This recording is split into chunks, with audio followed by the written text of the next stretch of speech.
Chegamos aqui no Jornal Brasil Agora com mais uma entrevista importante deste dia, né? E para você ficar por dentro, nós vamos avaliar hoje algo que muda para quem trabalha como entregador de apps, né? A legislação oferece mais proteções para eles. E eu estou aqui conversando com a Maria Lúcia Benhame, ela que é advogada especializada em direito trabalhista e empresarial. Tudo bem, doutora? Tudo bem, obrigada pelo convite. Ô, doutora, eu queria começar o papo o seguinte, sobre a ótica trabalhista, quem trabalhava como entregador de apps, né, de apps, de apps, era realmente desprotegido?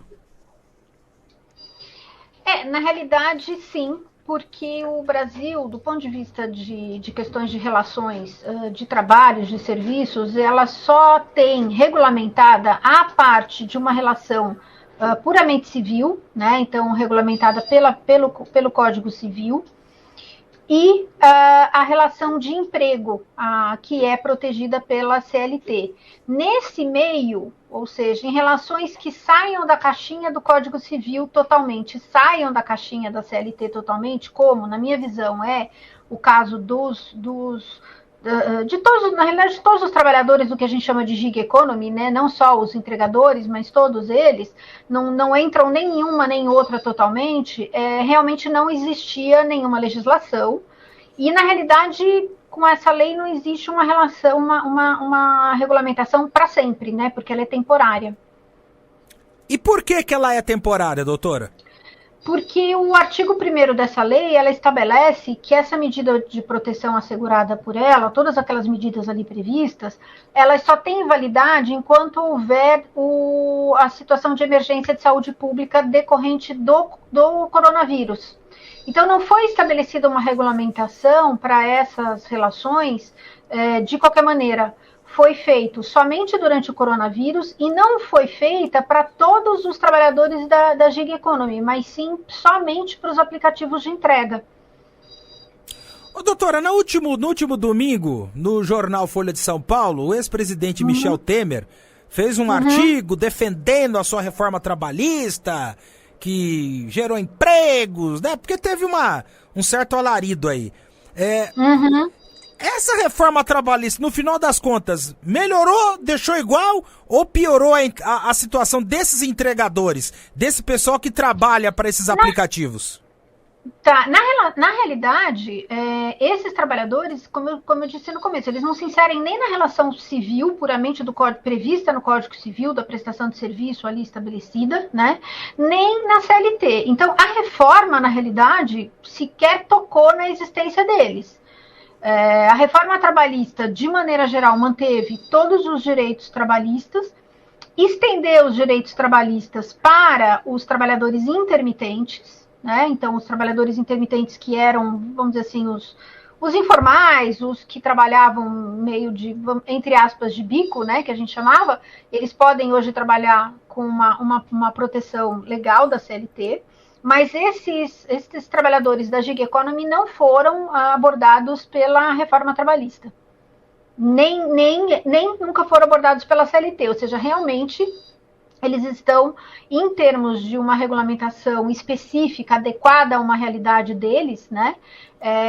Eles estão todos fora de uma proteção. E essa proteção hoje da nova legislação, da 14.297, ela só veio para os entregadores de aplicativo, ou seja, não é nem para todo trabalhador de gig economy, e só durante o estado de emergência pública do coronavírus. Então, ela perde automaticamente a validade quando esse estado de emergência de saúde pública for decretado como extinto. Mas diante desse quadro, doutora, que tipo de proteção essa lei oferece, mesmo que seja de forma provisória? Então, de forma provisória, o que ela estabelece? Ela estabelece a questão do seguro contra acidente, né, em benefício do empregador. E aí todas as empresas vão ter que ter, porque na realidade vai acionar o seguro a empresa para a qual o empregador, né, que estava intermediando essa entrega que o trabalhador estava fazendo. Então ele vai, por exemplo, ele trabalha para a plataforma ABCD e ele se acidentou enquanto fazia uma entrega através da plataforma C. O seguro que vai ser acionado é o da plataforma C, né? A entrega de equipamentos para proteção, né, desse entregador, então máscara, álcool em gel, outro sanitizante, né, porque nem sempre o álcool em gel é o mais adequado, e também a questão de pagamento dos primeiros 15 dias de afastamento, né, prorrogáveis por mais 2 períodos de 15 dias.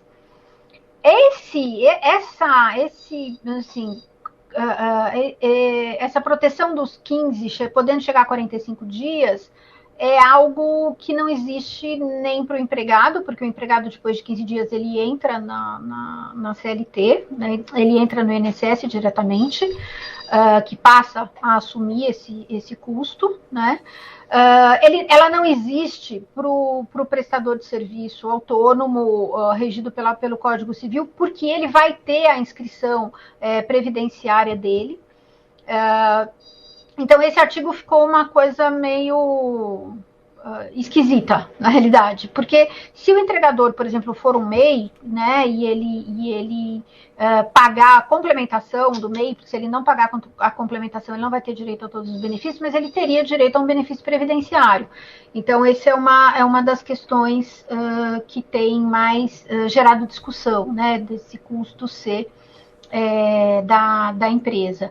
E você tem também as questões de permitir o uso de instalações sanitárias, entrega de água potável e algumas regras do contrato de trabalho. E aí é que eu acho que é estranho você ter isso nessa lei, que é a questão da entrega das regras, né, de hipótese de bloqueio, suspensão, exclusão da conta do entregador, com algumas regras regendo essa relação, né, de quando houver eventualmente um desligamento, uma suspensão, exclusão da conta desse entregador da plataforma, porque isso não é nada relacionado com a pandemia. Então, acho que foi algo que se colocou como uma emenda, eventualmente, mas que também não vai ter muita serventia, porque se a empresa não cumprir até acabar o estado de emergência, depois não vai ter obrigação de cumprir. Se ela já cumprir desde já, e aí a gente não sabe quem é que vai fiscalizar isso, né, de estabelecer essas regras, aí ok, ele vai estar num contrato, um contrato entre as partes, e ela vai valer como lei entre as partes. Mas a gente não sabe quem que vai ter a competência para fazer essa fiscalização, porque o Ministério do Trabalho, ele normalmente fiscaliza as relações de emprego, né? Quem que vai regulamentar isso? Quem que vai cuidar disso, né? Dessas fiscalizações, dessas imposições de punição, enfim. É uma lei meio feita de uma maneira um pouco descuidada e sem pensar em algumas consequências, né?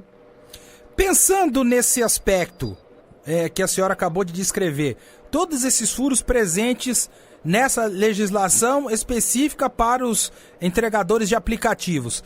Aí você tem muitas reclamações de trabalhadores, né, que trabalham sem nenhum registro, de maneira precária, às vezes até sem o registro do microempreendedor individual.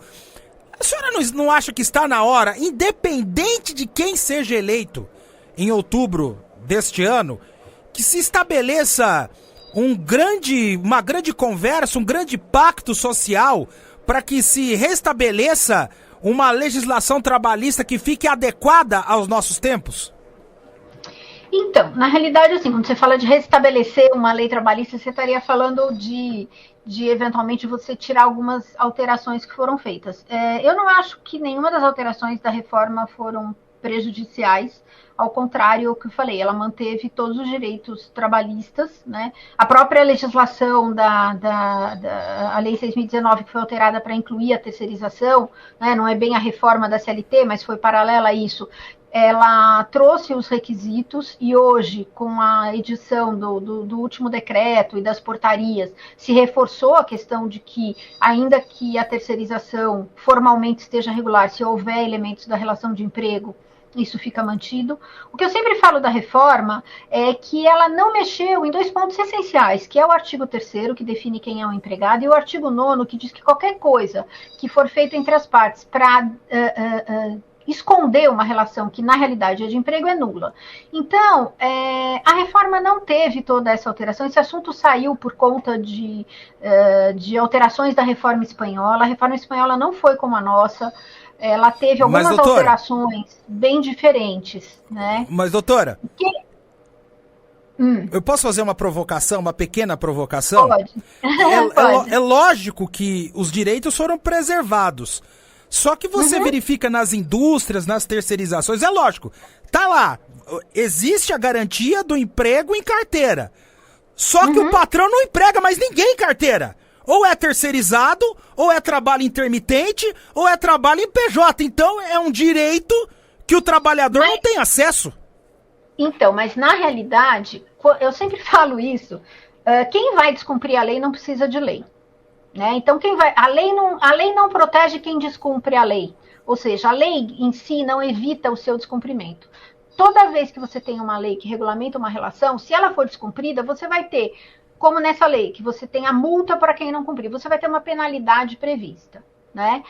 O intermitente tem todos os direitos seletistas. Ele é um empregado CLT.